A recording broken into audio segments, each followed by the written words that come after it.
like especially when you first get to the first and you talk to that one guy at the very start, and then like seconds later he gets killed by a sin eater. It's like, holy crap, man. They conveniently made him look like the guy you first meet in Eorzea. I noticed that right away too. I was like, wait, is that him? Yeah, like the same thing. He's drank like the guy at the start as well. So many things, like it cannot be just a coincidence at that point. I love especially the guy who you talk to for your artifact gear, how he's the same guy you did the relic weapons for, but with hair.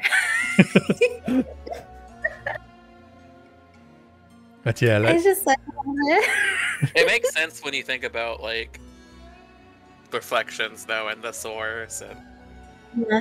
And then there's the part when you first get to the Crystarium and you try to mention Grahatia to the Exarch. He's like, I don't know who that is.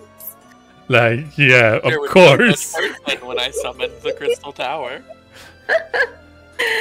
And like when your character, because like when you have to go on that like initial tour of the Crystarium and you get to the markets and there's a cutscene where you like see someone selling tomestones, like a phone, and your character just like face palms like, God damn it. Yeah. They're here too. But yeah, like the whole thing. Then after that, you get the first dungeon, which killed one of the. God, they really. Yeah, they just sucker punch you at the start. Did you like this nice lady? Did you feel bad when she sacrificed herself for the kid? Put her out of her misery. Yeah, pretty much. It's especially bad when you go in there with trusts and you have Alize in your party. Yep. Oh my god, she responds. She responds to that boss. What's even worse is they put a puppy in there that can drop a puppy minion. Yeah. So if you want that minion, you gotta do it again. Yeah, and on a lighter note, though, I do love that a lot of the tank buster mechanics in some of the Shadowbringers dungeons had really silly names. Like Tickler. The Tickler.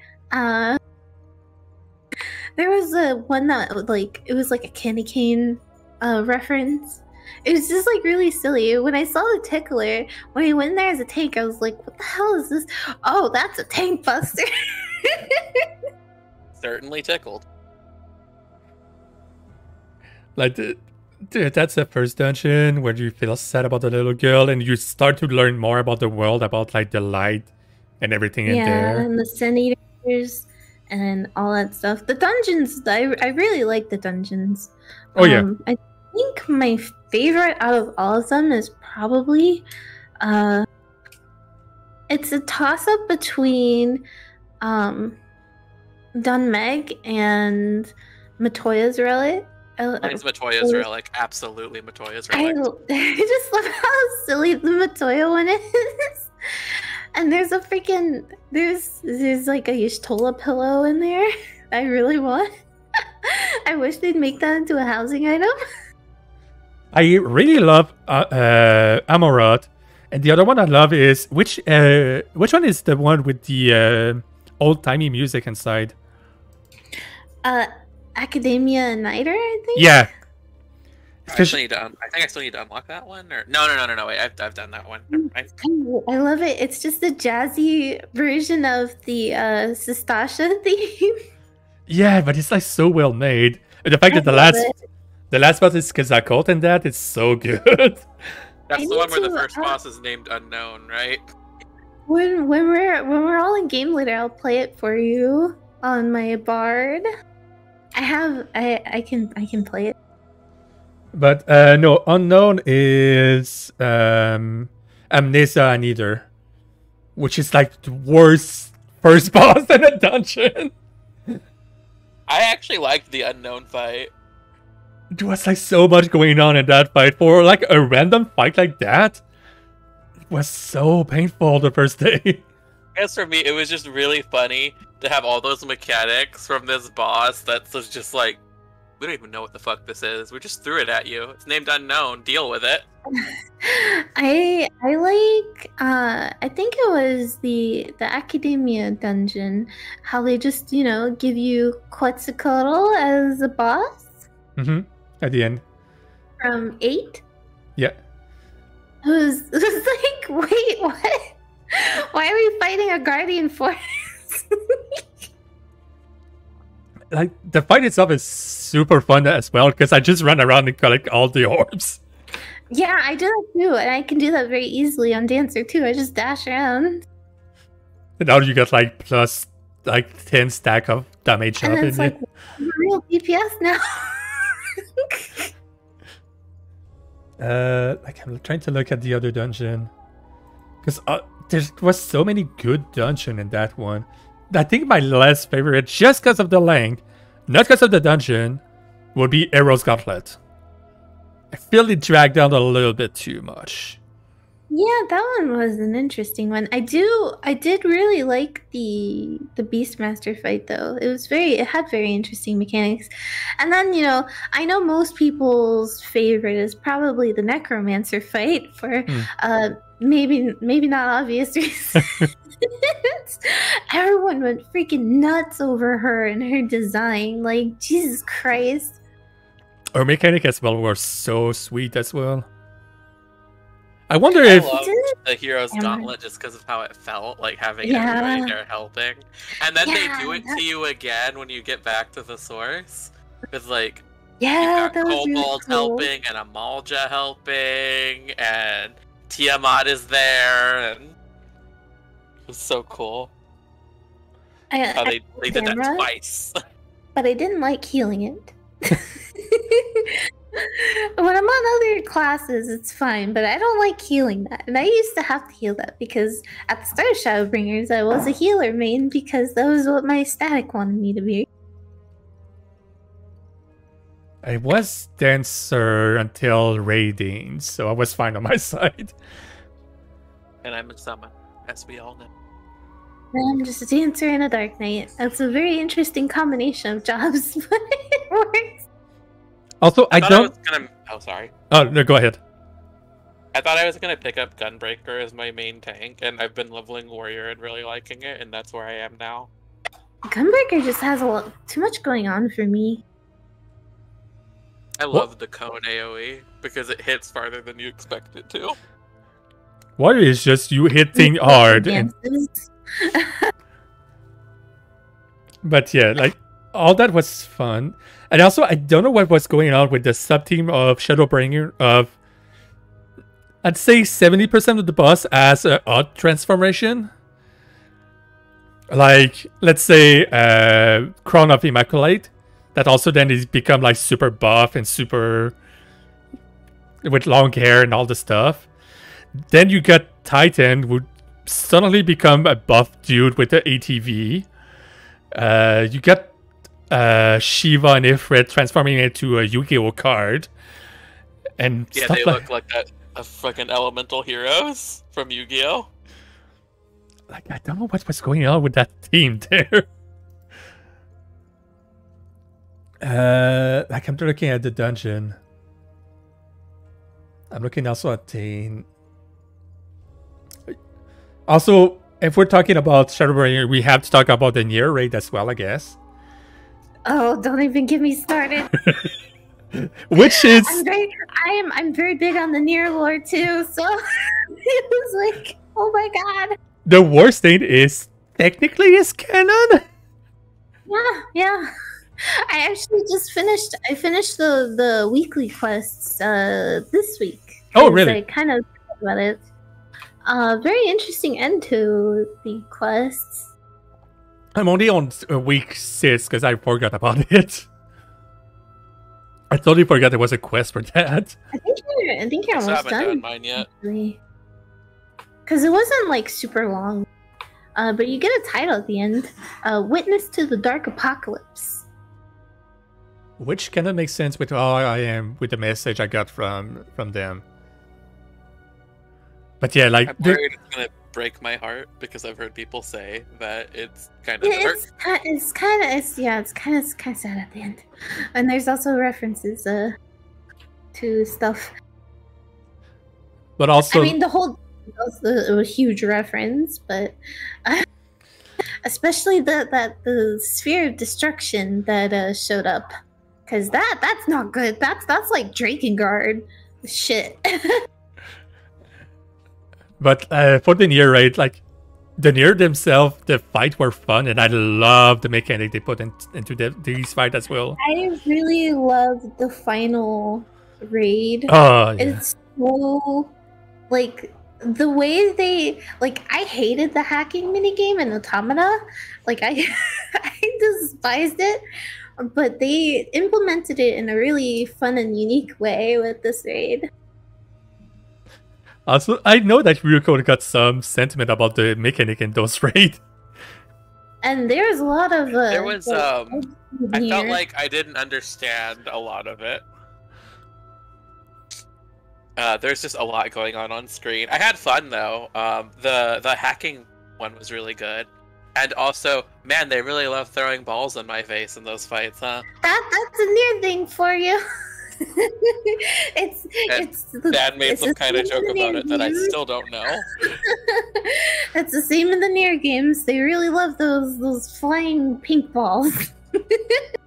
The worst thing is when I was streaming, when Ryuko was streaming that, and I was helping her. We were talking in depth about how many balls can we take with the meta. Can we invoke to take more balls? Oh my god.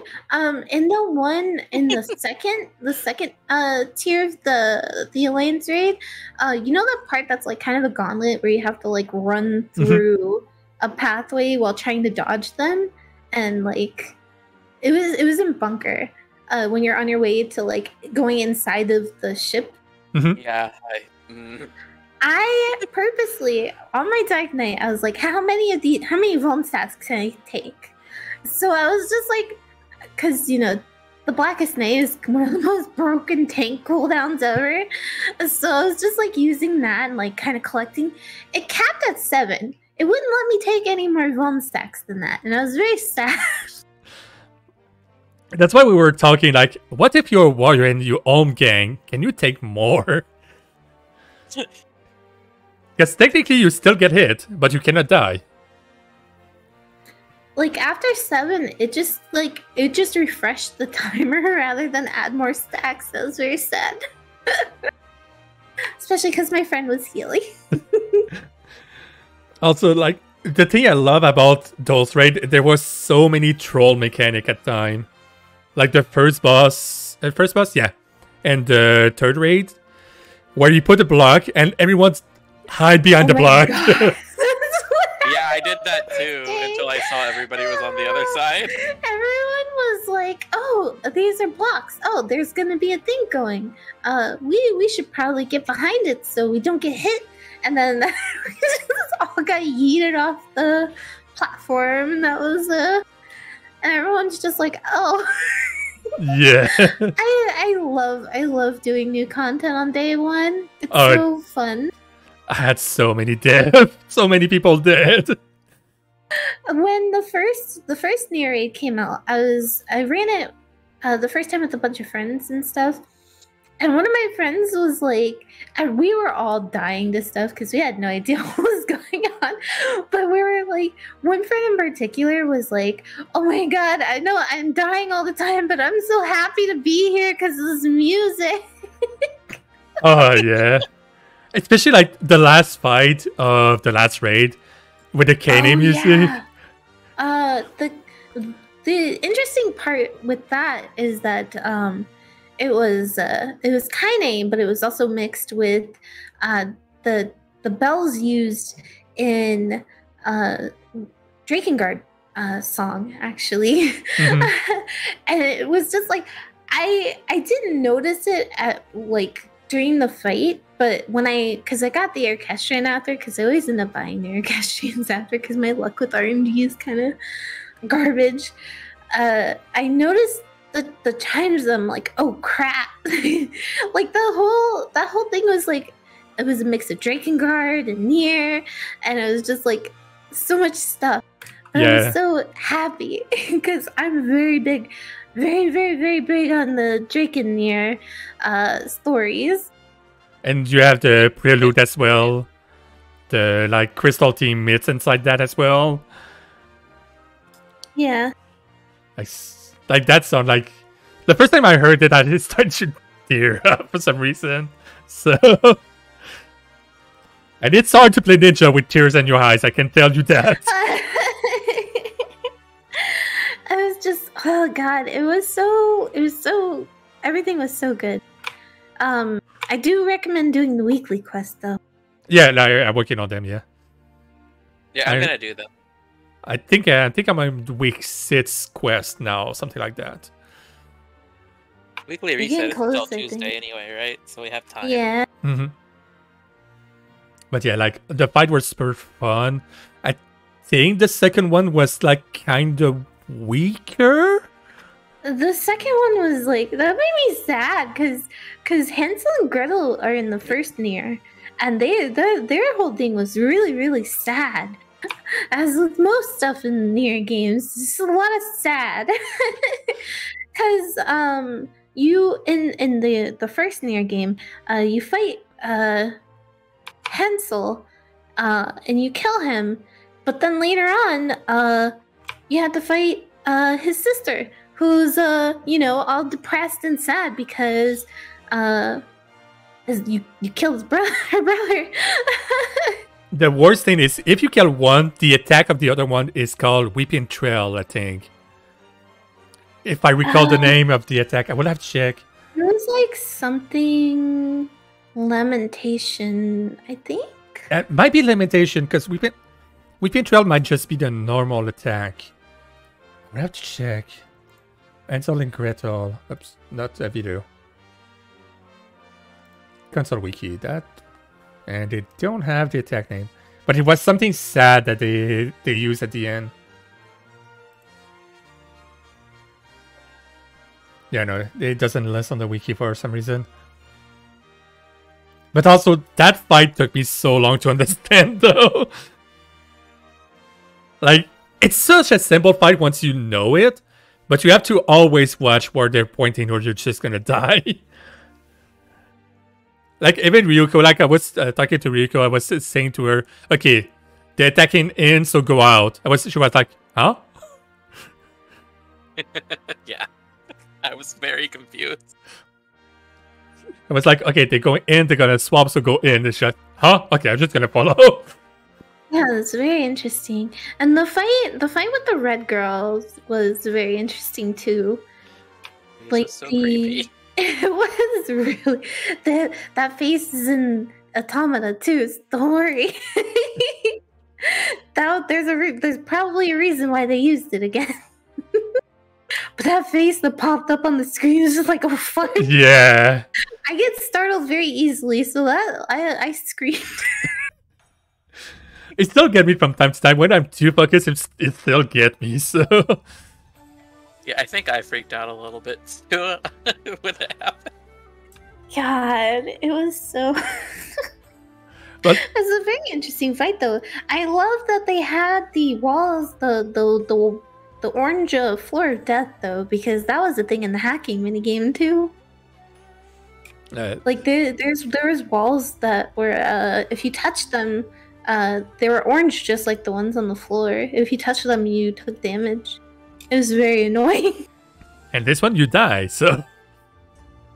Yeah, close. Pretty much the same thing. Because that thing does a lot of damage, and if you can only get hit 3 times in the hacking minigame before you get kicked out. Yeah, like you said, the hacking mini part of that fight was great as well. It's such like a unique way to put that mechanic inside FF14 that I love it. The thing I'm sad is the first time I did that, I died before that fight. Well, before that mechanic. And if you die during that, you don't get res. You're just on the floor and you watch 2B fight the girl. Yeah.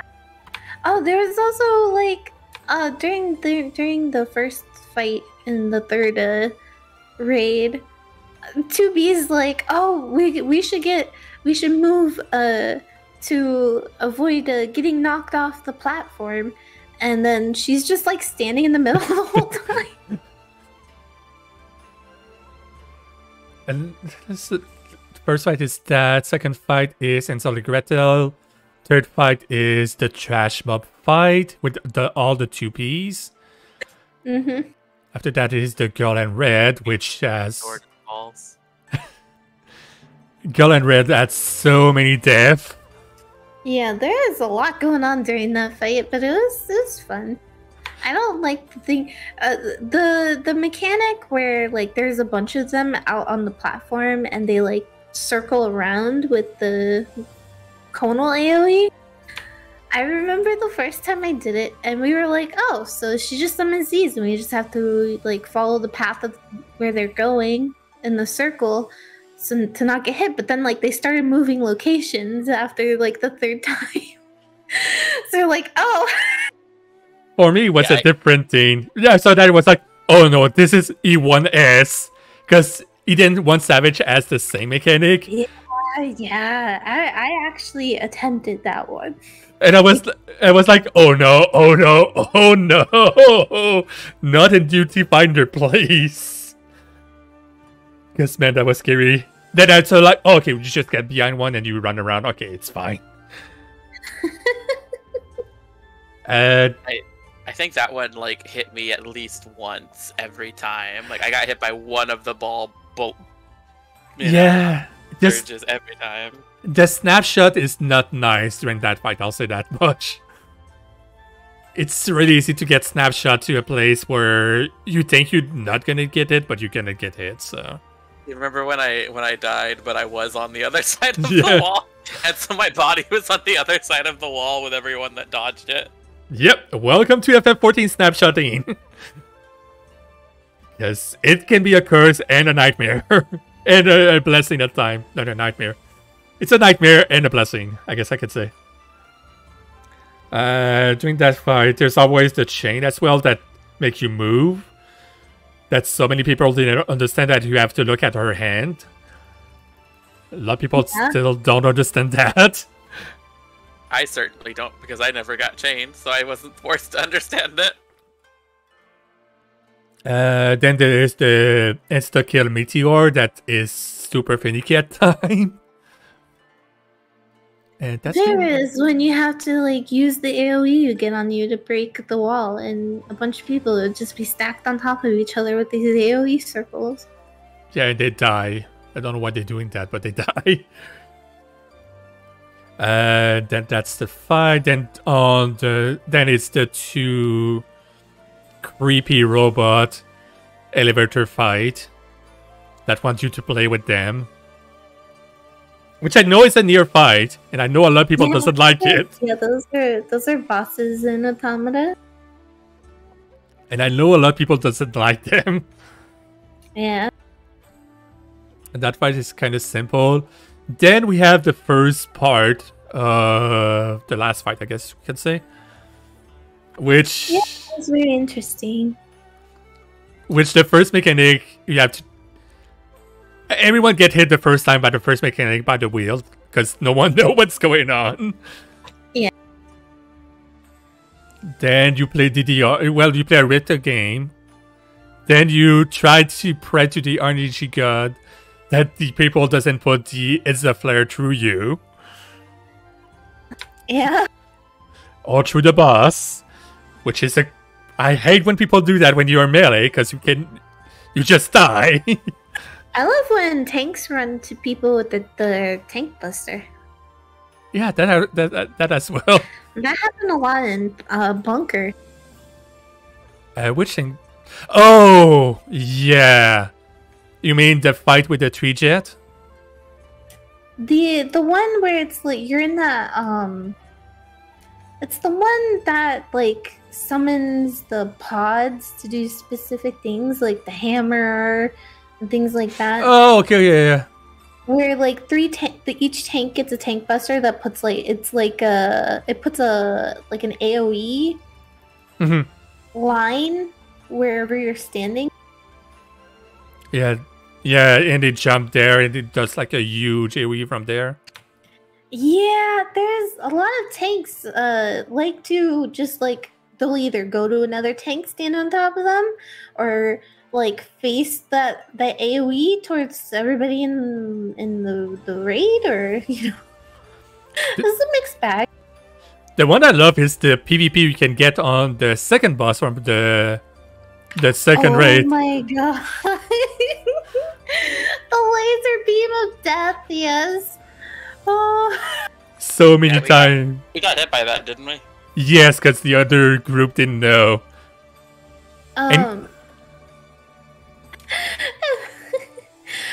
was like a week. It was like the week after it came out.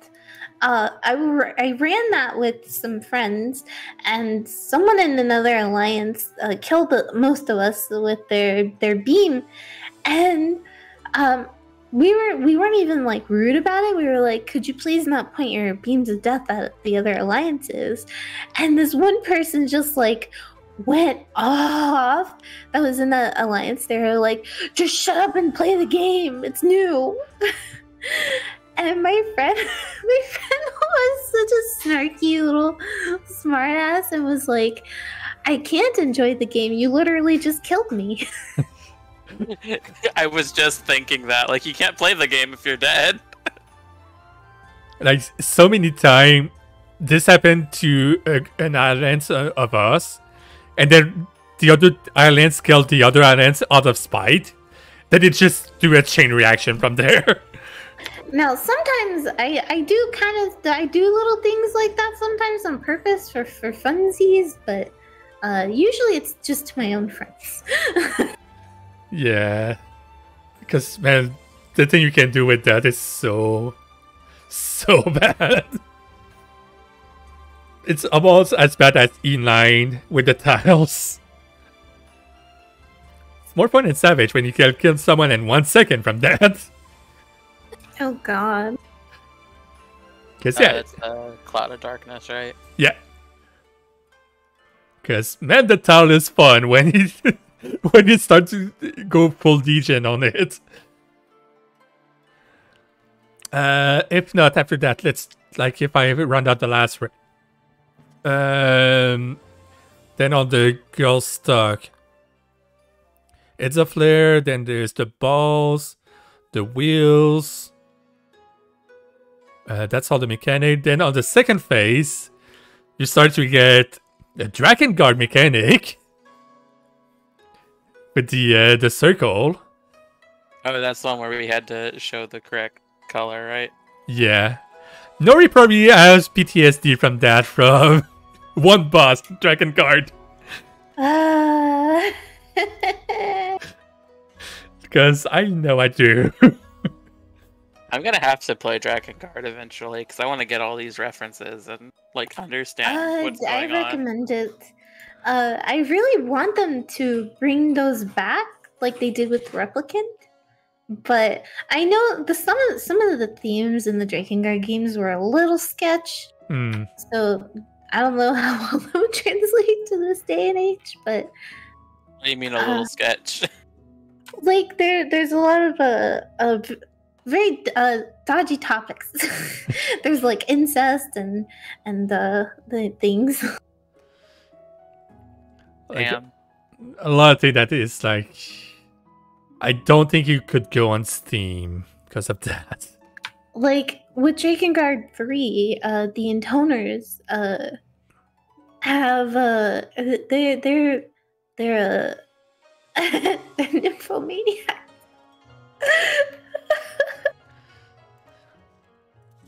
They literally have like a bodyguard that also also doubles as a source to relieve that. I see. It's Drakengard 3 alone was such a wild ride. But yeah, so we had that. We had the tower, which are so rude. Like the knockback where she put the 2 pillars. Because at first I was always aiming with the shadows, and I realized the shadow kill you for those towers. I love that one of the mechanics is you get the Square Enix building yeeted at you. That was a wipe for us the first time. If you look at the building that comes up from underneath everybody, it says Square Enix on it. And I'm not even surprised that Yokotaro would throw a Square Enix building at people as a mechanic. You should have heard the sounds of confusion I made after Than and I talked about that. Like she was like, "Is that Square Enix? Did that mean this is Tokyo?" I was like, "Yep. We are in Tokyo right now." It's that whole the fact that that fight takes place in Tokyo just reminds me of that ending, that Drakengard ending, where Mikhail and came, like, when they come out of the sky, when they fall out of the sky with the queen beast. Mikhail's just like, "Is this the land of the gods?" And then it just says Tokyo on the screen. Some people would have you believe it is. Yeah. But yeah, so and then after that you got all the girls in red. You have the mechanic of train, which hurt a lot. I got hit once by the train in that fight, and it yeet you out. I feel really proud that I didn't get hit by the train at all. I remember, I was not paying attention. I'm like, "Ow, train." You got that. You got all the lady in red that come and shoot you with balls. Well, at the same time, you have to do the written thing. So there's that. Not my also preferable source for the balls in the face, but it'll do. And I think. Sorry. Yeah, too. I can't help myself. Then you also had you had so many mechanics in that fight. It was such a good fight. I love that fight. Except when people put the It's a Flare through the boss. In that case, I don't like that fight. It's always other people ruining it. Yeah. So I guess we can go on the other one. The second one, we got the first boss, which is still confusing for a lot of people. Because of the safe area on the attack that slowly grow. That you have to eye which one it is. You have the pushback where you have to watch the thruster. You have to watch for the Arkmore, which is not an Arkmore, but it's an Arkmore for some reason. And so many. Budget Arkmore. Yeah, kind of. Yeah. You ordered Arkmore, not Wish. Oh no! Great value Arkmore. But yeah, that's fine. Then after that you have Trash. Then you have the PvP boss, which is the beam boss. Because there's so many mechanics that can kill other islands. And I think they knew what they were doing on that fight. Because you can't kill people so easily in that fight. Like, especially when they all in a line. I found out you can easily mislead other people by moving but not moving. So people that doesn't know the fight, if you just stutter step, you're gonna see at least 2 or 3 people that's gonna move and gonna get cleaved by a sword. I found that the amusing way. Then after that you got the robot boss, which with a lot of mechanics that give a lot of not damage, wound up fast, and that you have to remember which which one is found. Trying to remember what's the other boss. After that, you have the Corridor of Death, which is how high can my one stack go? And a lot of people seem to love to play that game. And then you got the final boss of that fight, which is the ball, and then is Goopy Toopy. I don't know if the best name to say is Goopy Toopy, but I love to say Goopy Toopy. It's better than the joke I was gonna make. Which one were you gonna make? I mean, she's all white and she's gooey. What did you think I was gonna Okay, make? yeah, I get what you're gonna make from that. The first day on that was super weird. People were like, I don't know if I would. That was the most common comment I saw in chat during that.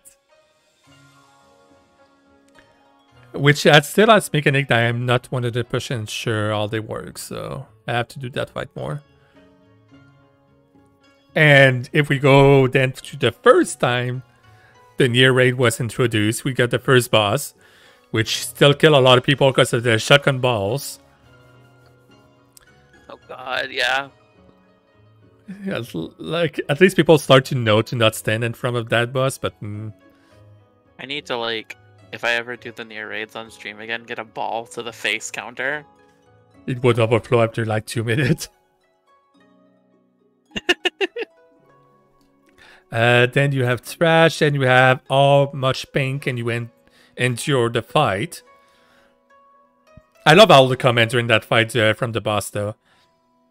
That the boss is like, "Oh, you have reached a new threshold of pain. This is a new record. Congratulations!"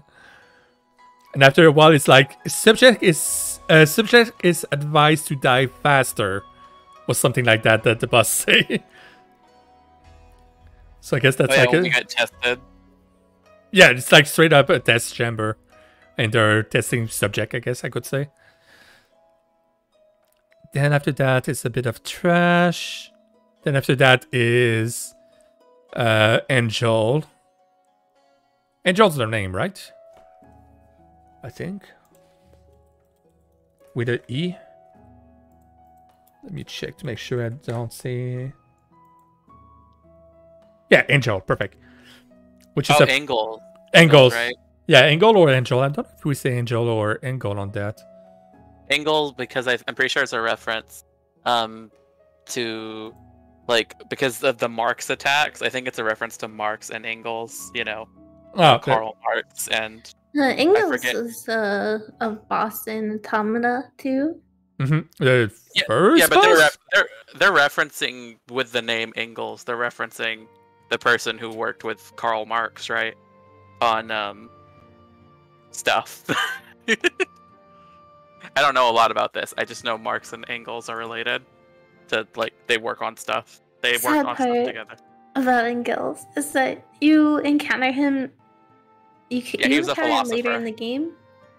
And he's like starting to feel like regret or like for what he did in the factory or whatever, like when you fought him and stuff. And there's like a whole quest chain where you like talk to him, and yeah, I think I got to that they part. Talk about, they talk about like atonement for things, even though it was just a machine that was created to do those things. You know, it was very interesting. But yeah, you fight that, which has one of my favorite mechanic where you can kill someone super easily if you rescue them. Which is developed what is now known as Marxism together with Karl Marx. There we go. But yeah, that fight, if you rescue someone just before you do his like jump, you can easily bring at least one person with you. I should do a series on how you can grief other. Because man, there's a lot of good way to kill other in this game, even if the PvP is not great. Hey, they're gonna rework PvP for Endwalker though. Yeah, maybe because they don't want me to do that. They're like, we have to stop this mad cat man. Because, man, is it fun to shark people and to do rescue at place where you should not do them? Yeah, I feel that. Like, they're giving us those Why tools. do I play with you two again? You're a DPS. You cannot... Yeah, you DPS. You're fine. You'll be okay. Oh, wait. The next time I tank, so... No, you're not fine. Wait. Yeah, and Nori's gonna heal. No, you're not fine. yeah, that's what I'm saying. Okay, I'll play some more Benediction Roulette. I haven't done that in a long time. That's Dan's problem. Don't worry. I just get server techs work in your favor or not. Let's see if you can defend it before or after a Super Bowl light. I'm gonna be Dancer, so I got Second Wind and Cure Waltz if I need it. But yeah, you got Angled Fight, which is... Then after that, you got 9S Fight. Where I asked if we were the bad guys. And you were right! Yeah. You were technically right. Which is, like... Which is a okay fight. It's quite a fun one, but... Like, I'm trying to recall if there's anything super special, except the tank. Other than that, there's nothing, like, super special during that fight. It threw me off initially. I was like, why 9S? What? Yeah. Other than... What are you doing here? Why are you trying to kill us? Like, why are you saying you have to stop 2P? Like, what? What's happening now? And we had to wait, what, 6 weeks, I think, for the second tier? Something like that? Something like that. Oh god, yeah, now that I'm caught up, I'm gonna have to wait for content when I do new stuff that comes out. Oh no. Yep.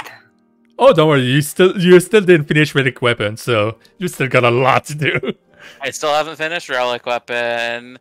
I still have to do the Void Arc. I still have to do... Yeah, I have a lot to do. I still have to do the Void Arc raids on this character. On Balmoon. But yeah, so that's pretty much all the Nier raid, which, in general, I'm super happy with the collab with Yoko Taro on that. Yeah, it was very fun overall.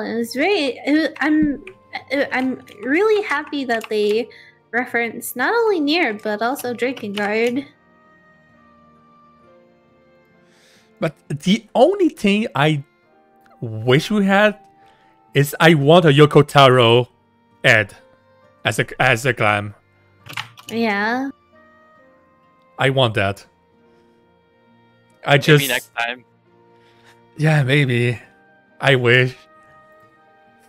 Next time that Yoko Taro got like another mad idea and start to write more content for her spin-off game, and they said, oh, there are canon and non-canon at the same time. What if the next collaboration with Yoko Taro was a raid series where the bosses are like Square Enix executives and like figures? So you just have like a fight against Yoshida and Yoko Taro and... Well, the thing is, technically Yoshi-P is already in the game. Is the minstrel that gives you the string version. Oh yeah, I just mean, what if Yoko Taro takes us back to Tokyo and we fight real Yoshi-P? Like... Oh no. Kind of like how I know Nier has a fight with like the Square Enix president or something. That's one of it's the DLC gauntlet. I will not be surprised about that one day. And FF15 has a similar fight too, I think. But yeah, like those are the Nier raid. Then on the other side, on the rest of the side content, we got the Gundam/Evangelion event, which is the Ultima Weapon. Because, man, that was a lot of weird thing that happened in that. I was so bad at piloting the G-Warrior. I want a permanent G-Warrior, please, Square. Just let me fight with that thing. I just want to pew-pew. I was so bad at it. Than watched me fail. I also haven't finished the other weapons. I'm still on the quest to go to the Emerald one. Oh, you did finish River? I I've just been very lazy. I can't talk about what happened. Yeah. Oh no, I don't mind. I already looked up the story because I wasn't expecting to really do all that. Oh, okay then. So yeah, a lot of weird thing with kids and that storyline. That whole thing was really I didn't say it during the stream, but Varen's it's Varen's, right? He kind of looks like a demented Robin Williams, and that made it worse. Like some of the camera angles and facial expressions made him look like evil Robin Williams. But yeah, like it's seen doing the push-up in front of all the kids. It's like, wow, what the fuck? That was like so weird. Him having the kids having to dress him up and all that stuff is like so fucking weird. Right, and the burn the bad out. Yeah. What the fuck? That was just like, I felt so good when he died. Same. I love the way they did it too. Just fucking popped his head off. Yeah. Also, what I like about, like, it's on the last fight, well, in the last cutscene, he said, about Gaius. Oh, I know all the secret, and Gaius does, like, just something a bit different. He's like, what are you doing? This isn't in the data. Like that. It's almost like people continue to learn fighting techniques or something. Yeah.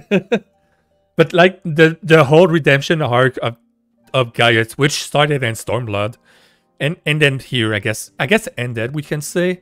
It's so good, because the fact that they took a villain, which was not really a villain, but somewhat with, like, a bit of twisted ideals, I guess I can say, and make him, like, twist, like, oh, I was thinking that, but now they twisted that, now I hate it.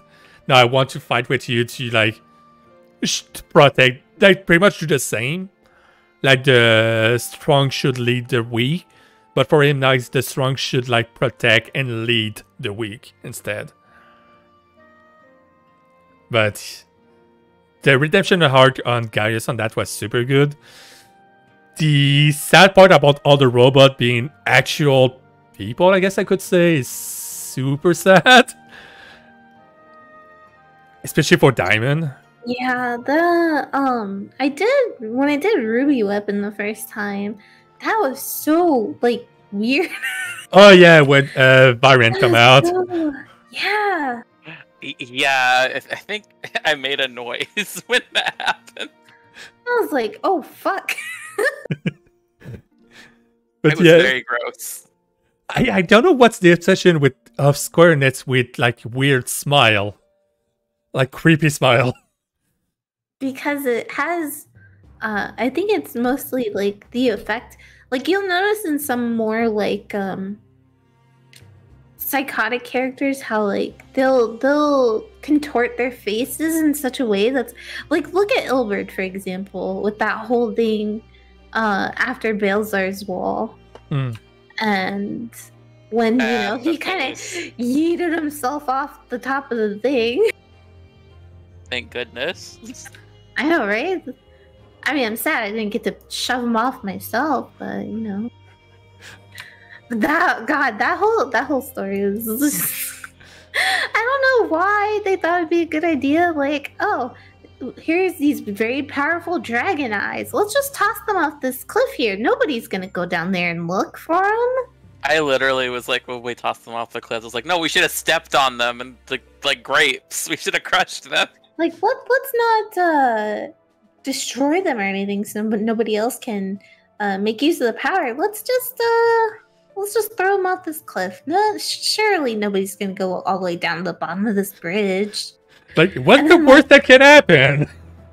It's not like it's not like our literal enemy is immortal and isn't bound to a corporeal form or anything. And then, like, not long after that scene, you see,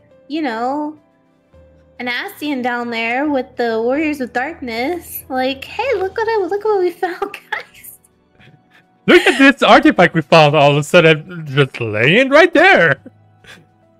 Yeah. Speaking of, I have a question related to Nidhogg's eyes and Nidhogg that I'm hoping Lori Sar can answer. Okay, so Estinian says Nidhogg is now part of him. And like refers to Nidhogg a lot, like when he does stuff like let's do this Nidhogg type stuff. I think he consumed his essence. Cause that was the whole thing with the Azure Dragoon. They used Estinian uses the power of Nidhogg's eye to power his abilities. Right, that's how he does his cool shit, right? Yeah. That was like the start of that though was kind of messed up because it ties back to before the Dragon Song War. The whole thing was dragons and humans used to be friends on friendly terms. But then the humans, being the jerks they are, realize they can get immense power from dragon eyes. So they kind of murdered Nidhogg, one of the... Oh god, why is someone inviting me to a party? Right, I remember that. They murdered Nidhogg's sister, right? Yeah. And then Nidhogg got mad. Yeah, and then they murdered Nidhogg after Nidhogg killed the king. Nidhogg was very angry. Oh, they tried to kill Nidhogg, but then Hraesvelgr was like, hey bro, take one of my eyes. Oh god. That whole story, it was so messed up because like before it's discovered like what actually happened, like this whole time you think you're doing the right thing and helping the humans, you know, in Ishgard, like combat the dragons and try to prevent the Dragon Song War.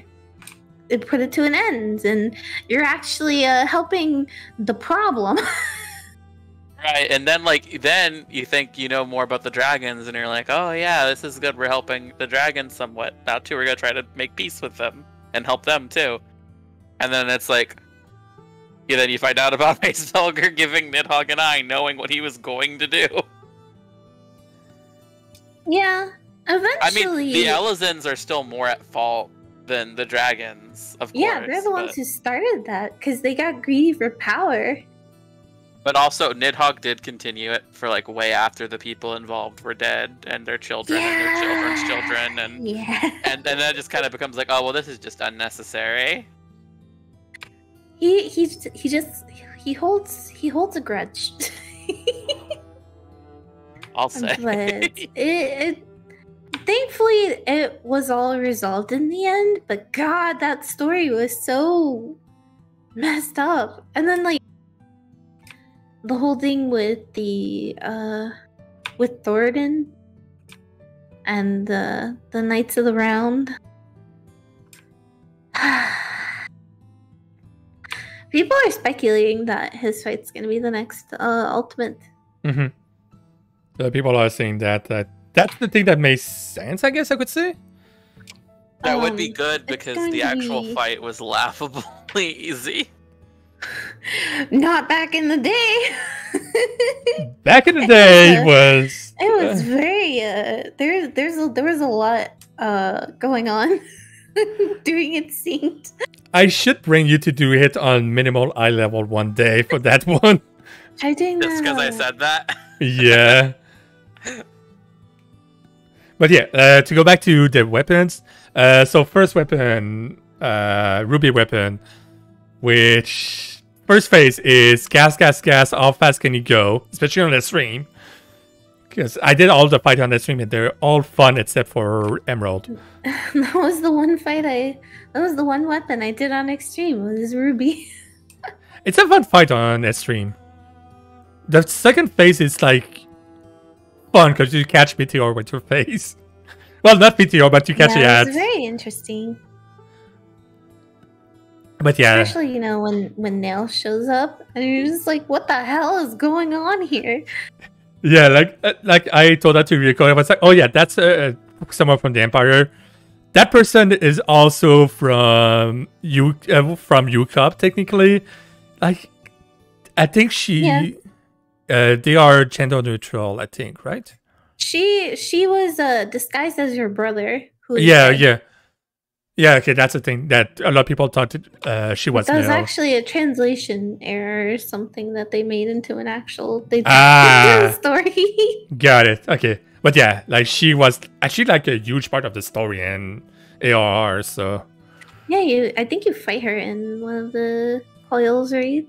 Yeah, you fight her as like her demon, I guess I could say.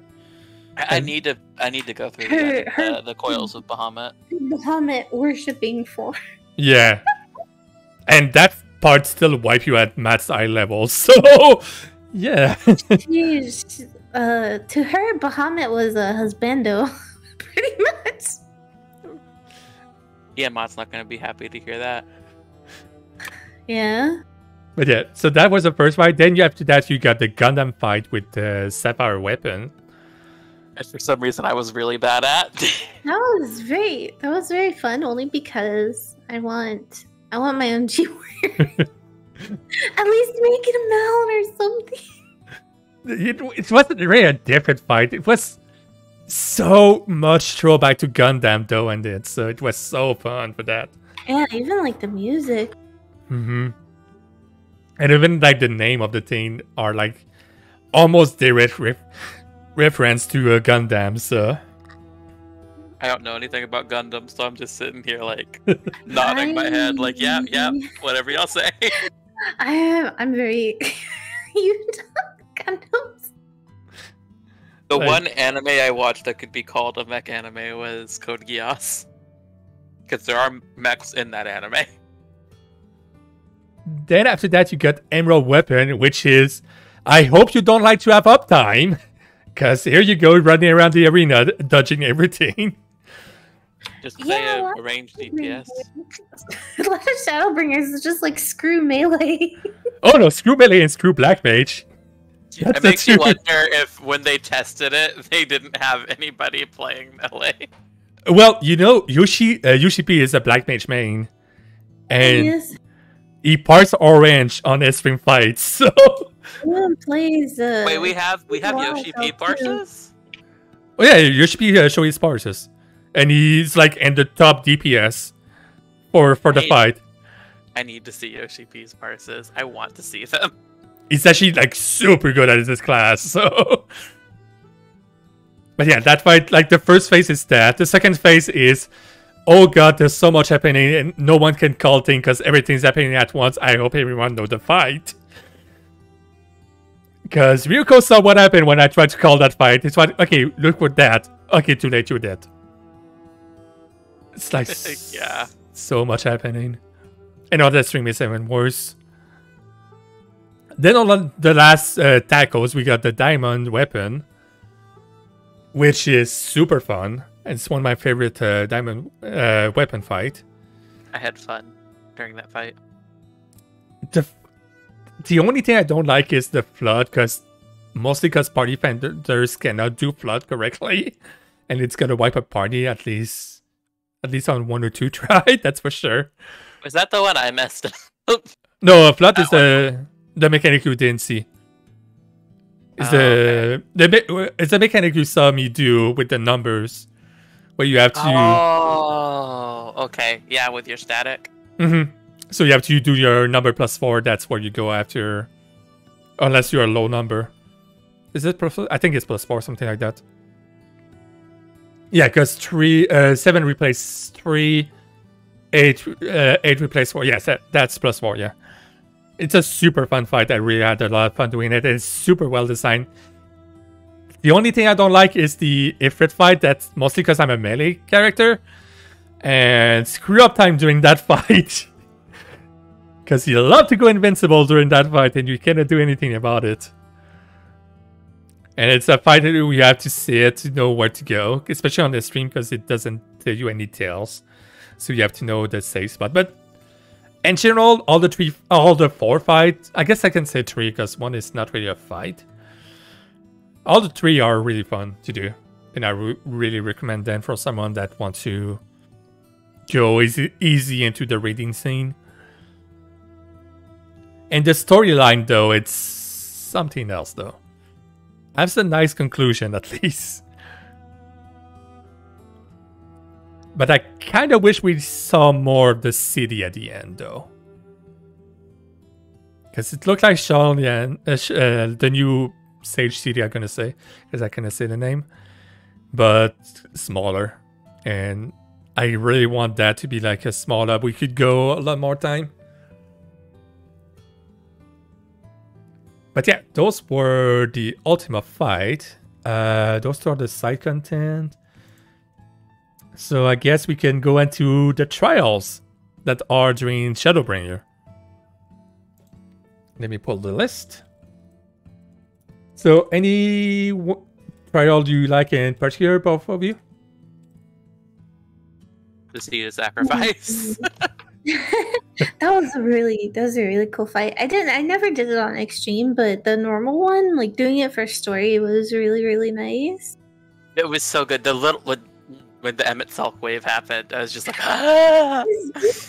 People thought that was Azim at first, but then they did that wave, and they're like, oh! Yeah, I think Fan remembers me because we did it off stream together. Because I was nervous. I think Fan remembers me going, "Is that us?" You know, because we're Azim, right? And I was like, "Is that us? Is that Hytholadius?" Like those are the questions I asked, and then the wave happened, and I was just like, I was like, Emmett. He never left us. Like that fight is so sad at the end as well. Especially once, if you know about Soken during that fight for the music, it make it even sadder. Yeah.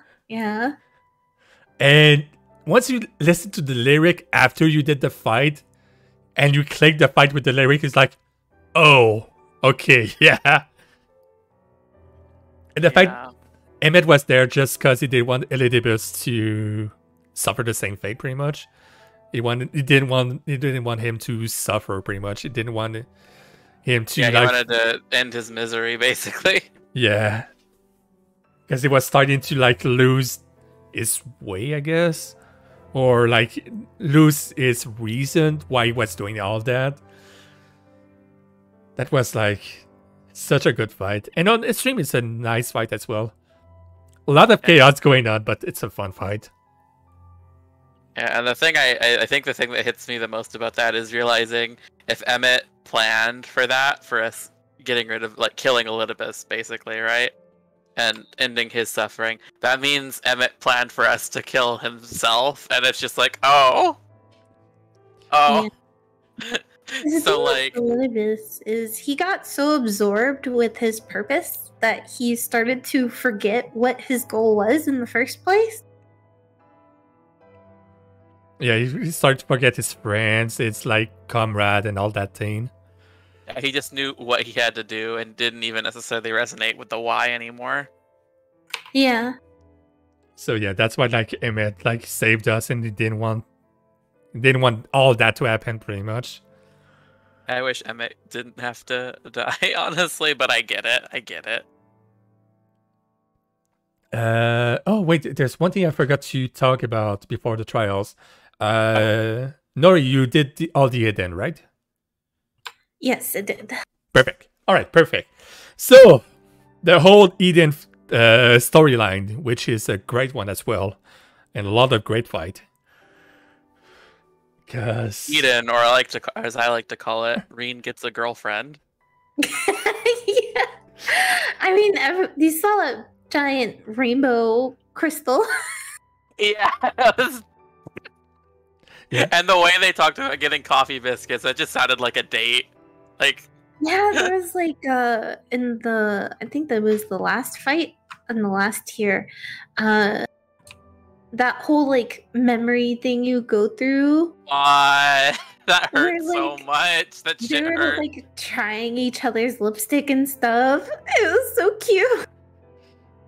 And like Eden trying to erase all that from the memories, and that was like the whole thing with Gaia being an Ascian threw me off a little bit, but I don't want to spoil too much, but it'd make more sense if you do the Savage version. I'll say that much. I've seen the Savage. You've seen the Savage? Okay. That. I don't do Savage, so I just watch other people do it. We're not there yet, but I know about the fight. So I guess spoiler, you can cover your ears if you don't want to hear that. We'll go. Oh, hold on.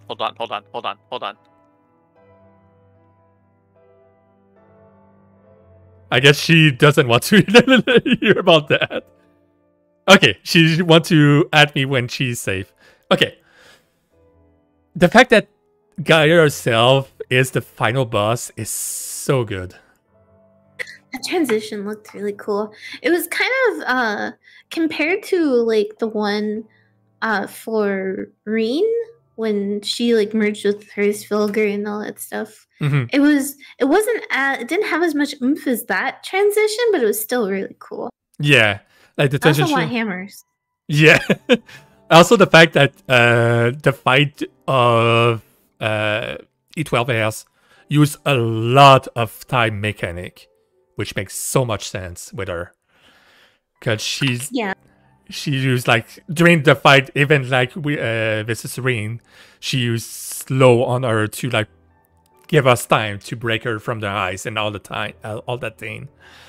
But the fact that there is almost a legendary mechanic, I want to say, that you have to with delay and stuff like that. Even in E2, yeah, E2 where the delay mechanic and stuff like that, where you already start to see the influence of all that happening, is so great for that. So much small nuance here and there once you do them. But yeah, I guess just the fact that Gaia is the last boss, that it makes so much sense about the ending, about Rin and Gaia at the end. It makes more sense about that. That part make more sense than using Tancred Blade to open our mind to Fitz thing. That part I don't get. But yeah, I guess that's the end of spoiler for that, so I guess I bring back Ryuko. You're good. Alright. Alright, so spoiler is done, so Ryuko is back. So I guess we can we can talk about the normal fight though, which in my head is, how did the warrior light get a concussion and start imagining things? Yeah, that whole thing where you have to remember the primals when you fought them. What was the warrior light on drugs or something? I will say, to be fair, Oriange does say that it's not just our memories of the primal that it draws from. It also draws from our imagination and stuff. But at the same time, why did Titan has a car? Yeah, I have no sane explanation for that. But Warrior Light just really was thinking about Mario Kart at the same time. And also, maybe the Warrior of Light was thinking about mounts they wanted while that scene happened.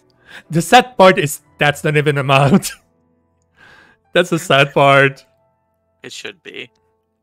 There's that. Is why do Leviathan has 2 heads now? I don't recall that. There's why is Ramu a centaur now?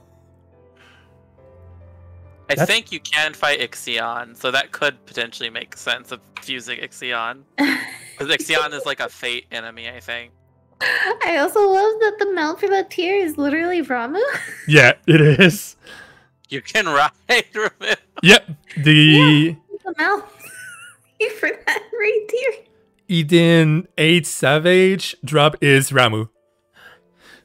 Well, in purple form, in the lightning form. I kind of want that. Oh, you have to go through the worst fight. You have to go. You have to go through Light Rampant the fight, which is if someone fuck up, everyone dies.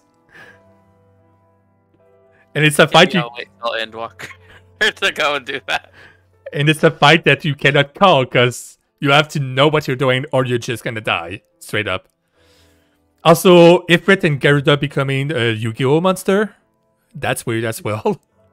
Yeah, hold on. I need to send y'all the Yu-Gi-Oh monster I thought of during that fight, and you'll see why I said that. When we went through Eden. It's not exactly the same, but I thought of like this is like a set of Yu-Gi-Oh monsters that are all based around fusing different elemental heroes. And this is like one of the fire wind ones. Yeah. Kind of makes sense for that. Then after that, you have Bird, which I didn't know that Bird can be that threatening. Especially if there's portal involved with the Bird. Yeah, they looked kind of like they were made out of paper to me, which just made it funnier. Trying to remember like all the fight from Eden. I should remember them because we're plugging them, so... Let's see, we started with Eden itself. Mm-hmm. And then we did Leviathan. Yeah. And then we did... Right? No. Second one is the Dark Souls looking guy. With the it's Gaia. Right. Then we do Gaia.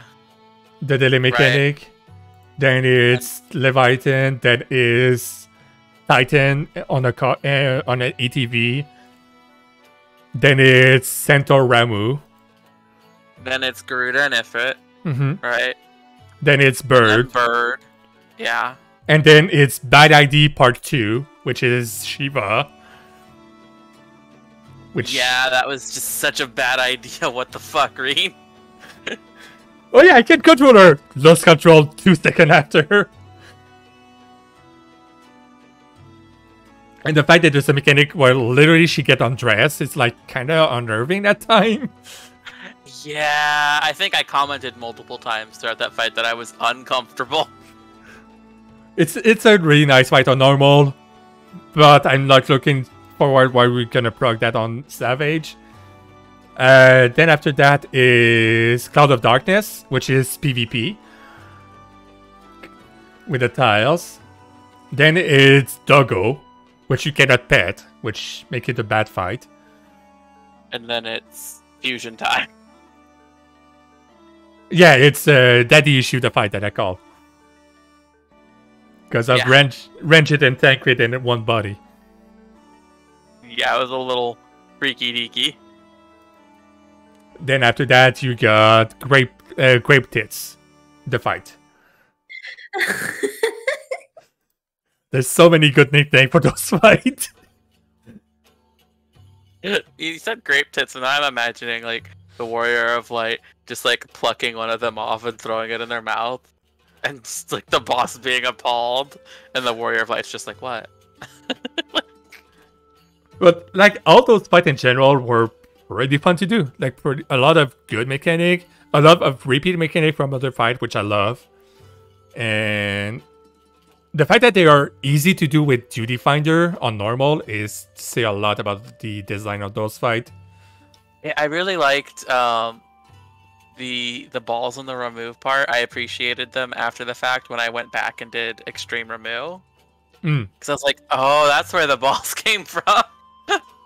Yeah, there's a lot of like a flashback from the fight, like all the Earthshaker and the rug from Titan, all the eyes from Shiva, the knockback from Leviathan, all those kind of stuff. And like Cloud of Darkness as well, as her cloud mechanic. Does she have her cloud in normal? I think she does. Yeah, she does, but it's only 2 cloud, not 4 cloud. Yeah. So yeah, there's a lot of repeat mechanic that make you like, if you played any of the previous fights, you're like, oh, I know what's that doing, so I'm gonna do that. So that's always super fun for that. And it really improves readability. Mm-hmm. And also in general, the whole storyline for that is actually quite nice and touching as well. Like it's... And all the... I guess I could say sarcastic or silly answer you can give are great as well. I think it's Titan that you can say like the landslide, oh humanity, something like that. I know there's a fight where you have a line like that in it, where you like remember the fight and you just remember the bad part about the fight, which is great. But yeah, in a whole, that's Eden. And yeah, I really enjoyed this rating. I'm still plugging it. And so far, it's been really fun. It's like a lot of great things in that for sure. And it is another like good way to introduce people to rating in the sword if it is normal content. But yeah, now we can talk about the trials, because now we are up to Shadowbringer trials. Let me bring the list. So we start out with Falalalala. I didn't enjoy Titania that much. I probably had a bad group, to be fair.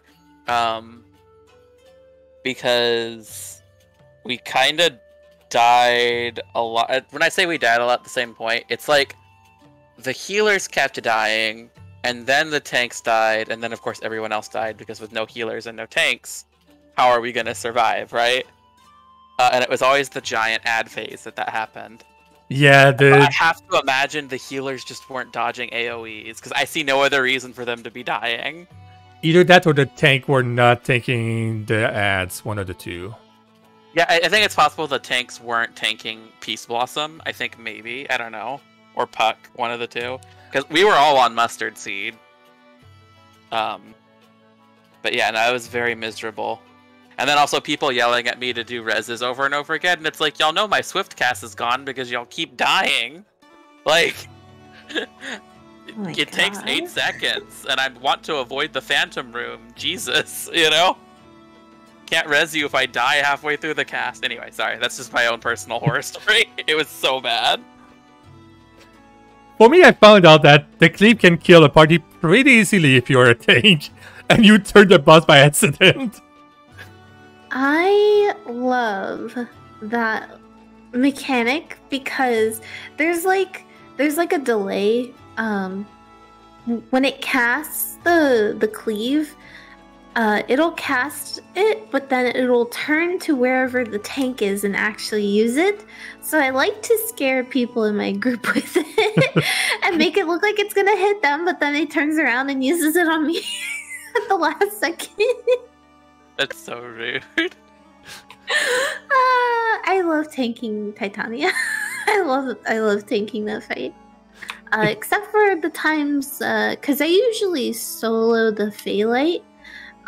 So you pop Living Dead before the last hit. So that way I'm invulnerable for all of it. But then there's always that one healer that like heals me to full before my Living Dead is done. So it takes my invuln away when I'm healed to full. So sometimes I'll get healed to full before the last hit kicks in, so then I get killed. It's such a fun fight, I feel, because it feels like a dance, and the music like enhances that as well, especially on, like, I did the S3 version as well. In S3, there's a lot of mechanic you have to know where to go, especially like the puddles and stuff like that. And yeah. And that vine mechanic where like people have to be split. Mm-hmm. People who are tethered have to be on like opposite corners. So yeah, the damage, the DPS and the tanks and healers have to go to different corners. Yep. But yeah, like there's also always one person who's on the wrong side. But yeah, it's a really fun fight, and I love the team from Titania as well. Even if it's stuck to my head for too long, but I love it. I loved the theme, and I loved Titania themselves, you know? Like, in general, I really like the Fae, the Pixies, and all of the... I forgot what they were called, the dog ones? You mean the sheep? The Numu. The new, aren't they dogs? Because they have the whole thing about sit and like fetch and all that. Are they dog or sheep? Oh, the dog people that like you have like text options when you're doing quests for them. Or you can use dog related words. Yeah, I loved them, and I especially loved that they used they them pronouns. Like that was just really cool for me personally. Yeah, and how Titania was king of the pixies. Yeah, I also liked that Titania was just a title that Feol takes up. Like that was really cool. Yeah. Also, Titania's mount is the only dragon I have, sadly. I need to farm it. Like it's the sparkly dragon, right? Yeah, it's the cotton candy dragon. It's blue and pink. I didn't get any drop from S3. I need to farm them. Did you say blue and pink? Yes, it's blue and pink. No, I'm not farming that with you, Ryuko. Why not? Hey, when when Why data not, center visits happen, I'll run that. I love tanking that fight. I got so much to do already, so I don't have time for that. We can go for the fairy Gwyber to get the fairy Gwyber together. Mech dragon though. Yeah. Wait, I thought you said you didn't like tanking Titania, or did I get that mixed up? I like tanking normal Titania. I don't like tanking extreme Titania. I love tanking extreme Titania only because I've done it. I ran that fight so many times. I know it like the back of my hand. Want that Gwyber so bad. I'm looking at it right now. It's pink, blue, and white. It's perfect. And the glowy effect is like kind of purpley pink and sparkly. I love it. Trans dragon. It's so cute. So, I call it the cotton candy dragon. So after that, are y'all hearing the dog, by the way? No, everything's fine. Okay, good. So after that, we got Innocence, or oh god, he's hot all of a sudden. He just becomes a twink with pretty hair. It was so fun doing that, like on patch day, well, on the release day, because that was the comment. It's like everyone was like, "Why is he hot now?" Yeah, the whole thing with freaking Innocence was that like he had a literal glow up. Yeah. In the middle of the fight, other people were like, the madman used a Fantasia in the middle of the fight. But then he had the same voice. I loved the mechanics of that fight so much. The spinny like fan blade attack with the one opening always made me feel so big brain when I like planted myself and just didn't have to move when it rotated to me. Yeah. God, that fight. It's on the Throne of the Immaculate or something, right? Something like that. Yeah, something similar to that. I don't like the boomerang in that fight though, because I always get cut by them. Tanks have it the easiest in that fight, to be honest. They don't have to like worry about that thing where you have to like move to the side if you get it on you. Otherwise, you kill the whole group. But of course, there's always that one person. It's also one of the easiest extreme fight as well. Like I did it with my group, and it's a joke. It's the same fight but faster, pretty much, with two added mechanic that is super easy to deal with. But it's straight up the same fight but faster, which is fun because I mean, if you know the fight, you know the fight. So hey, not complaining about that. Then you have the fight with the best intro to a fight, I guess I could say, which is ADs. Yes, I haven't actually cleared Extreme, but I did the fight. Extreme is fun. Extreme is really fun on that. The whole lead up to that fight, though, was my favorite part of the whole expansion, to be honest. Yeah. Because, like, there's the thing with Graha summoning in other Warriors of Light to help you fight them. there's like that whole scene with Ardbert where he like hands you his axe, and then the Shadowbringer theme starts playing at the same time. It's like, oh fuck. There's also like just before that, everyone's fighting, and everyone's like, we're fighting for for our world, and we're not for your ideals, but for everyone, and all that. Yeah. Like all like, and the fact that it like almost tease everyone dying, but at the end not, because everyone gets like hit by super big attack and stuff like that. And also the end of that fight with like the fade to black with a small splash of white in the middle that grows. Like this. Yeah, and you throw an ethereal axe at him at the end. I was just like, oh fuck. It's pretty cool. After that, you see Emmet with the owl and you say, remember that we once lived. Which is... Yes. Yeah. I bawled, man. Especially when Graha shows up, and you have the option to say, "It's good to see you awake, Graha Tia," and he just starts crying. I'm like, because you remembered him.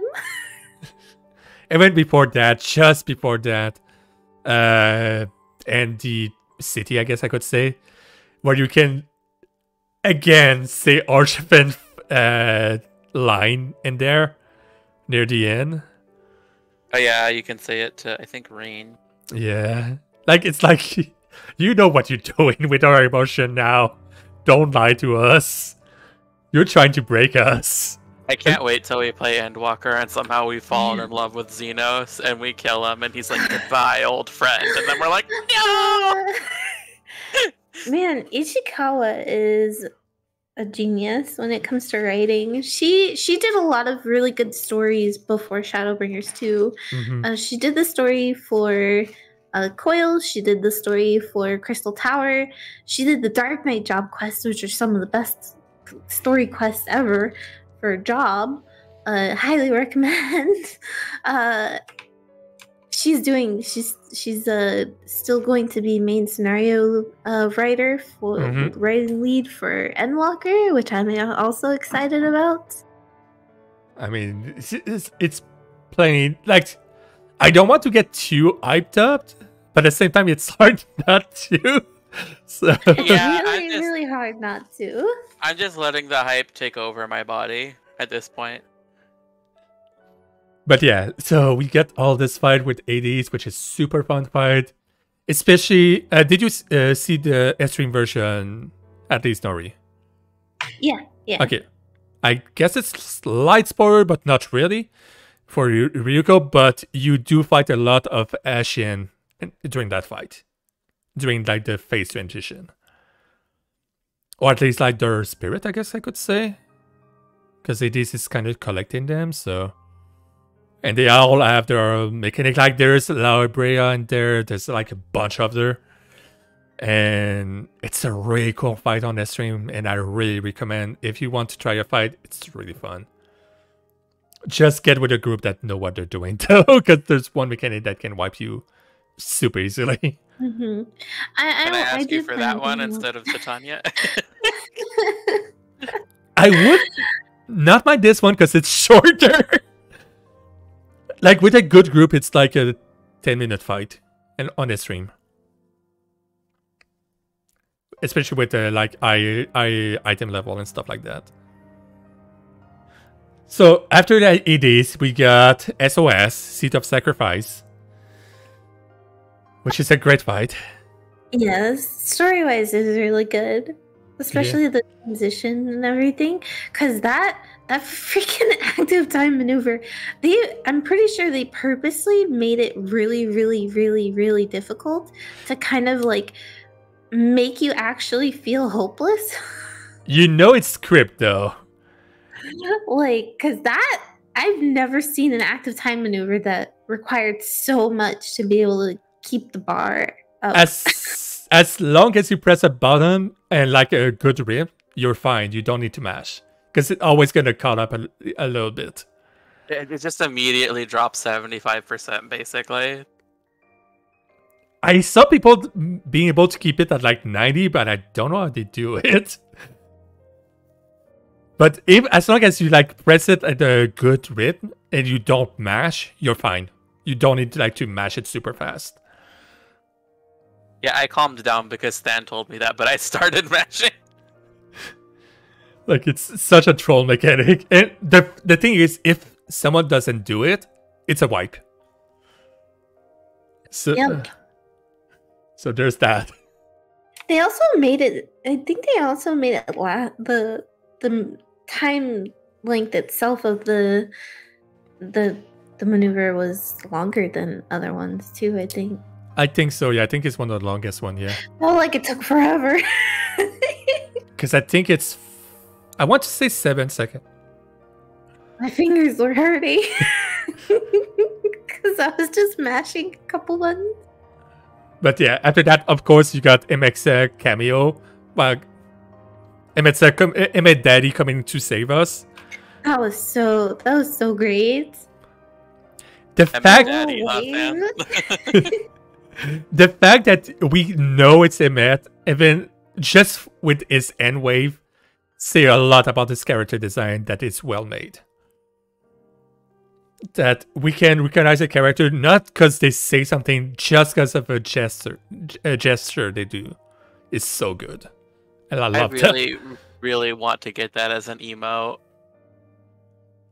The little Emmett wave. I know that there might be mixed feelings on that, but like I kind of want that. I want that too.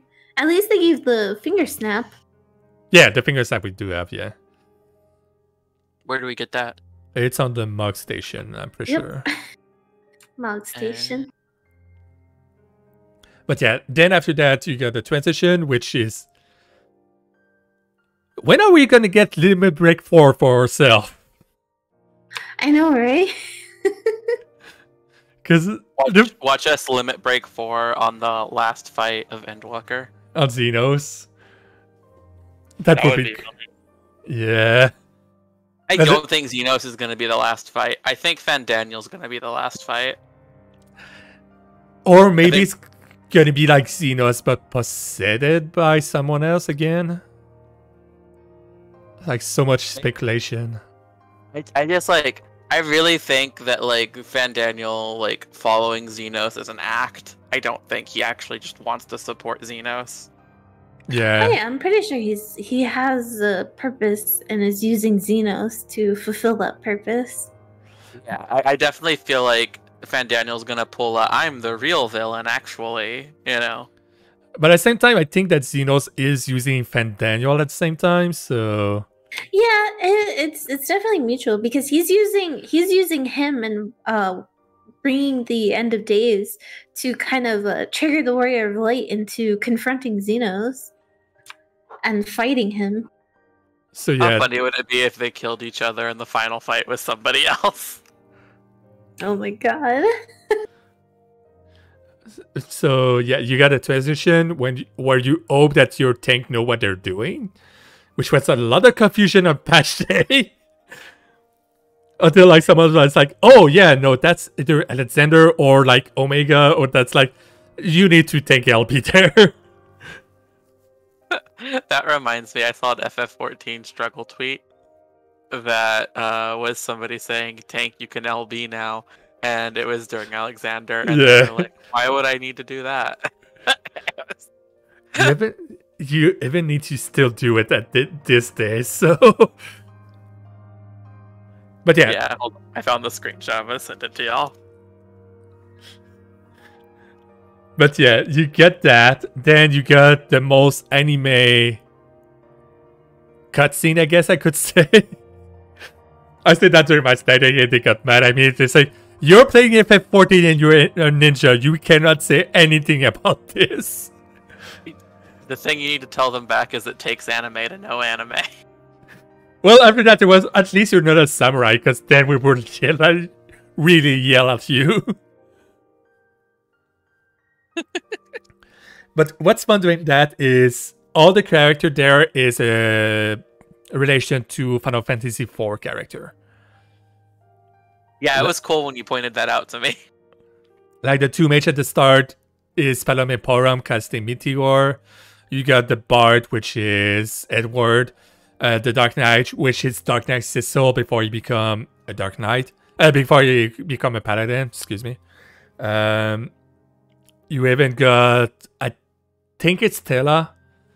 That's casting Meteor. And you got Ninja, which is Edge. And I'm pretty sure you got Radio as well. That's summoning the Behemoth Tether, so. But in general, a good fight. S-Stream is a good fight as well on that. Especially since there's no checkpoint on that fight. And there's a lot. No checkpoint on the extreme version? Oh, on every extreme version, there's no checkpoint. Except, except Ruby Weapon. And Emerald Weapon, because there's a big cutscene. Except those two, there's no checkpoint. In every fight. So you have to hope you clear them on the first try. Oh boy. So, yeah, like, and the thing I really love about SOS Stream is me and my Static, we cleared it on the second day of the fan fest after second speech, which make it even more special for us, for sure. Was really a great moment for our group. All right. I guess that's all the trial, that's all the dungeon, that's all the fight, that's all the side content. Is there anything I missed for Shadowbringer that I didn't talk about?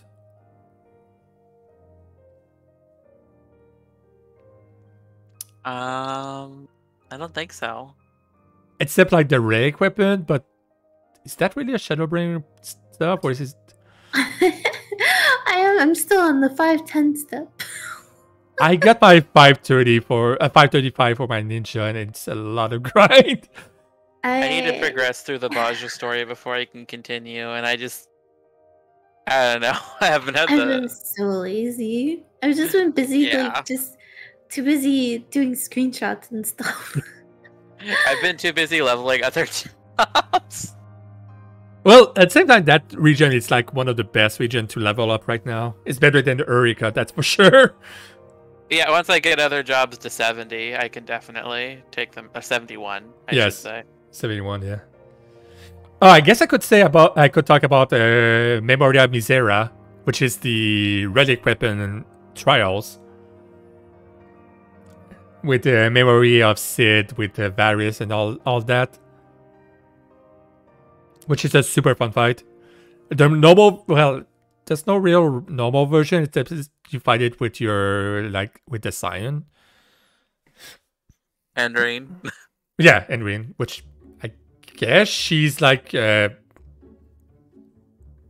do you say, a guest Scion, or... What's the term you use? I cannot think. A temp? I don't know.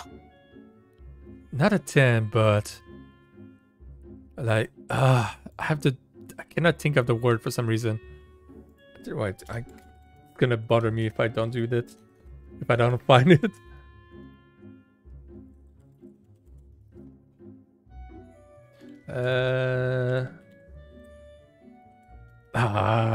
It bothered me that I cannot think of it.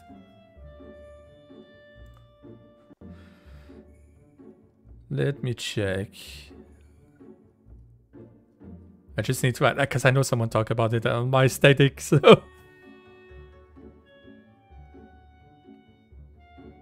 I'm gonna forget about it.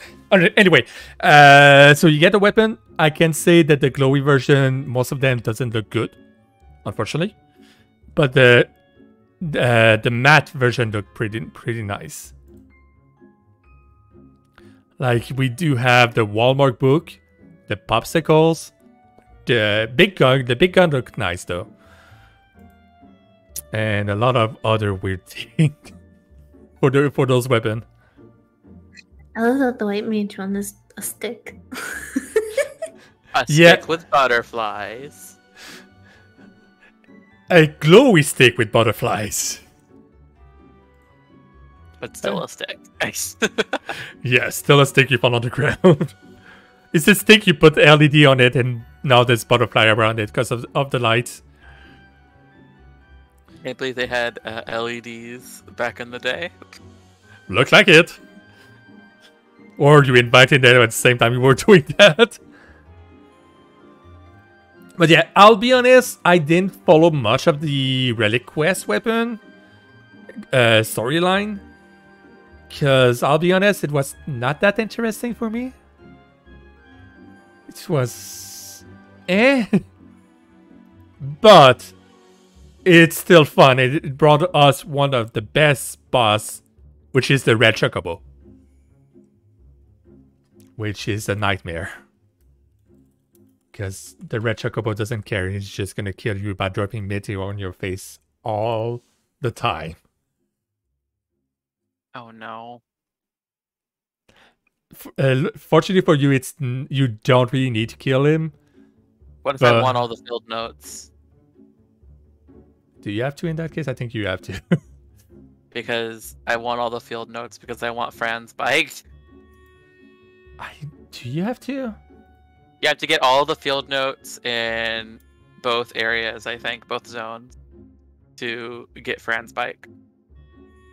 Could be, yeah. But yeah, he's back from Orica, and I did it like I tried it twice, and we wiped both time. And it's like, yeah. It's a fun fight, but man, it's a nightmare. There is 2 raid technically during that thing, which is I put raid in quotation mark because I feel it's more like playing Mario Party, because it's mechanic after mechanic after mechanic. If you screw up twice, you're dead, and you're not dead. They're gonna put a doom debuff on you. So you can think of what you screwed up before you die. Which is so rude. And that's pretty much all of Shadowbringer, I think. So, in general, great expansion. One of the best, if not the best story I've played in an MMO in a long, long time. Yeah. Some of the best fight in dungeon and raid that I did in a long time as well, which are all super fun. Except one, which is Emerald Weapon, which is less fun. And so far, like, worth every minute, every second I put in the game so far. What's your thought, YouTube, about in general about the expansion? I love it. I love it. I love it. I mean, yeah, I can't really say much other than what Nori has said. Like, I don't do like in-game content. I'm one of them. I'm a filthy casual, but everything so far that like doing like the normal raids. I do some extremes once in a while. But I'm still enjoying my experience because there's still stuff to do, even if you're not raiding, which I like, because I focus more on like the social aspect of the game, so like glamour and running stuff with friends and things like that. Story wise, I'm a huge lore nerd and I love it. Ishikawa did a really good job on the story in Shadowbringers. She knows how to tear people apart emotionally on a level that's almost on par with Yoko Taro, and that's I think that's a pretty big compliment for me. All right, what about you, Rika? Since you like finished it like recently as well. Yeah, so I really enjoyed the story of Shadowbringers. I definitely say it's my favorite expansion, and like it goes above and beyond everything that came before, and makes me really excited for Endwalker. I really love the music and the characters, and especially like I liked some of the stuff that was like the slight differences in characters that had been on the first longer than us. Yeah, like meeting Y'shtola, and she's a little different than when we last saw her in some ways. I thought that was pretty cool because it reflects how long she's been there, how long she's been away. I love the whole like story with the Crystal Exarch, Grahatia, and like that reveal. I especially love how that kind of like I knew before it happened because of like having been paying attention.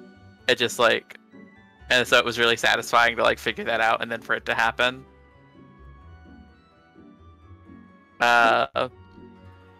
And I guess the only thing is like, man, I wish Xenos wasn't here because I don't like him that much. That's my only complaint. Even though he was just like in the background and in some cutscenes of like meanwhile on the source, but like yeah. Yeah, like pretty much like both you said, the story is great, music is great, raid content is great. It's one of the best expansion for MMO in a long time. I'm happy that Graha finally got his wish of getting to adventure with Warrior Flight. Graha is such a nerd, and we love him for that. When you do dungeons with him, he acts like such a LARPer, and I love it. So good. Oh, I guess we didn't talk about how Graha is like all over Estinian when he saw him. It's like, oh, is that Estinian, the like legendary dragon, etc.? Then he saw him perk up and started to like really geek out. Yeah, every time he gets excited about meeting somebody he read about, like his ear wiggles are just I love him. Yeah. I knew it was him as soon as I saw there was the Makote and the main art for Shadowbringers. I was like, who's that cat? The other thing I love is Alize just being Alize during the whole expansion. Oh my god, I love Alize too. I feel like she got so much more expressive, and it's great. I think they all got more expressive, honestly. Like the whole scene when they were in Mordona and they were like preparing to go out again when Graha first joined them. It was like right after they all were woken up. And like the animations were a lot more like they put a lot of work in that cutscene. I especially that cutscene, especially I love Alize just banging her head on the table and just Alize being a mood for 1 minute and 53 seconds or whatever it was, right? Yes.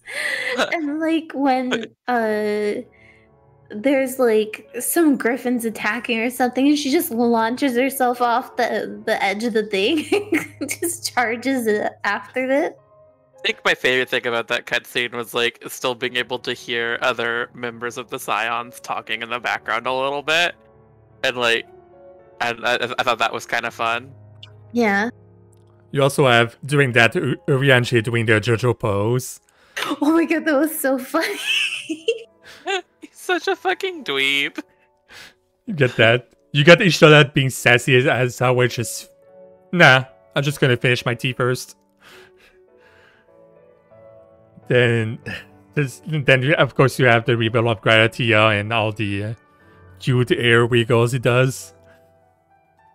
Ear wiggles, ear wiggles.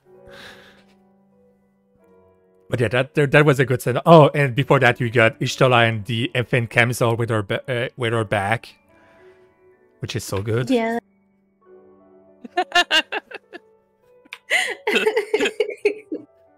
Like such a small thing, but I'm happy about it. I thought you were supposed to be the innocent one. Isn't that what you claimed? I mean, it's Y'shtola, I start to resist. I mean, you saw what happened to Little Son and Big Cat with Y'shtola, so... Oh my god, that was so funny. I ship Runar and Y'shtola so bad. Like, so much. But yeah, it's hard to resist Ishtola. She's been here with us since the start, and she's just become more and more sassier. So yeah, it was pretty great. Also, if Ishtola won't take Runar, I will. That's another thing I want to add. Add that to the record. If that, the other small thing that is a nice touch is Ishtola giving Tancred his bullets at the end, because Tancred cannot charge Aether anymore. So yeah, and he doesn't have Rain to do it. Anymore. So the fact that now Ishtola, well, before it was Minfilia that was doing it, then it was Rin, then it's Ishtola that's doing it pretty much. So, but that's a small touch that is pretty good. That keep everything in touch with the lore and everything's just perfect. I really hope Tancred gets his ability to use Aether back at some point. I don't think it's gonna happen, but like I feel like he deserves it. He's been through so much.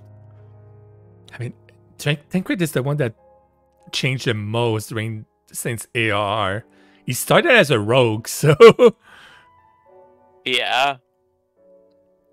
Like he started as a rogue, then he switched to I don't recall what. Then now he's a gunbreaker. But yeah, Alphinaud is an academician or whatever the fuck. No, it's gonna be a sage. Not for much longer, but yeah. And Alize is still gonna be a red mage that uses limit break every time she can. It's so funny that she does that. The fact that they always good take at her that, though, because her and Alphinaud's banter in dungeons can be really good. like there's so many like small things about the trust system that they improve on during Shadowbringer that is great. Like just the fact like Tancred is stronger if Rin is there because he's gonna be able to use cartridge. And there's a couple of more interaction like that. Like the fact that Alize, each time there's a limit break, she's gonna use it no matter what. Gratia never used limit break on the other end, so I love how Alize is so committed to the limit break that she'll even die to do it. Yeah. And then Alphinaud has to raise her. I can hear her saying, Alphinaud, either adjust, and she just do the limit break.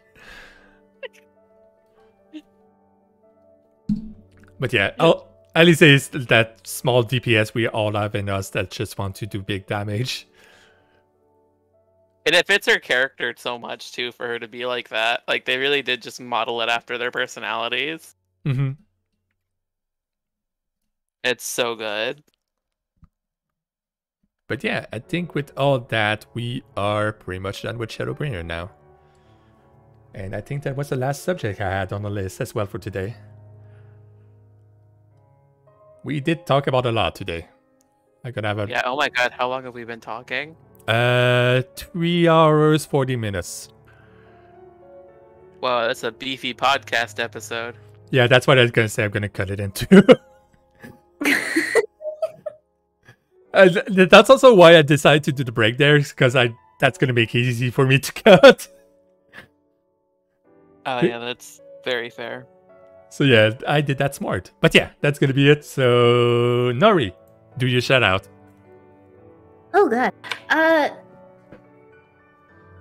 I go by Norisor TV on Twitch and Norisor on Twitter. I stream mostly RPGs and story-based games 5 days a week. And yeah, I don't really know what else to say. Streams are mostly comfy. There's usually some chaotic moments, like when my cat told me to use steel on a magic urn in 10 and it blew up in my face and there was a lot of screaming. Oh yeah, you don't want to do that. Yeah, so yeah, fun times. They also named my Bahamut Bad Dragon. Yeah, your chat choose some really interesting name for you. You know what they say, you cultivate your community. I did not encourage that. It was supposed to be food names. It started off as food names, but then it just devolved. I mean, there are things that Bad Dragon produces that are edible. Yeah. Like actually, I don't know if I should say it. I don't want Fan to bonk me. Yeah, before you do that, do you shut up, please, Ryuko? Okay, hi, I'm Ryuko. I'm at Ryuko Chinen on Twitter, which is RYUUKOCHINEN. Here on Twitch, I am also Ryuko Chinen, I'm pretty sure. Yeah, just like that.